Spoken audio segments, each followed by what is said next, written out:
Y education is very very important. একটা practical example দিই। আমাদের এই কাছে কার্টের যে ব্যবসা nowadays it's very popular in the streets. অনেকে কার্টের ব্যবসা করছেন। সো একদল ইউনিভার্সিটি থেকে গ্র্যাজুয়েট করা মার্কেটিং স্টুডেন্টস ৩ জন মিলে ওরা বার্গারের ব্যবসা শুরু করলো। আর পাশে অনেকদিন ধরে পুরনো ওরা বার্গারের ব্যবসা আগে থেকেই ছিল। সো ওরা যখন শুরু করলো মানুষ সব হাসাহাসি শুরু করছিল।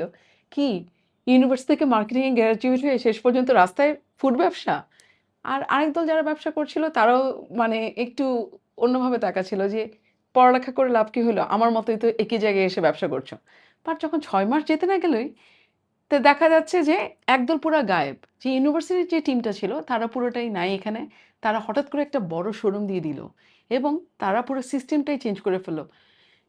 By using their education and they used a formula যেটার মাধ্যমে তারা পুরো রেসিপি ক্রিয়েট করে ফেলেছিল এবং তারা এখন উইদাউট শেফ তারা বার্গার সেল করছে। তার মানে তাদের ডিপেন্ডেন্সি কম এবং তাদের কনসিস্টেন্সি এবং টেস্ট বার একদম অ্যাকুরেসি এবং তার সাথে সাথে দে আর হাইলি এডুকেটেড। তাদের মার্কেটিং স্টাইলে এখন তারা আগাতে আগাতে প্রায় ১.৫ বছর পরে ওরা ঢাকাতে, চিটাগংয়ে অনেক জায়গায় অনেকগুলো স্টোর দিয়ে দিল।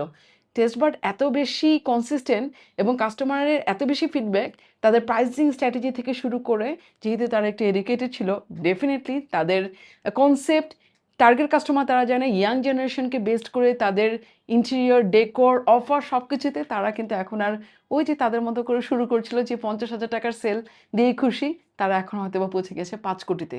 তাই education is still very important and very, very important. So এডুকেশনকে কখনো অবহেলা করবেন না। আপনি যে কষ্ট করে অর্জন করেছেন সেটার মূল্য অবশ্যই আপনি একদিন পাবেন।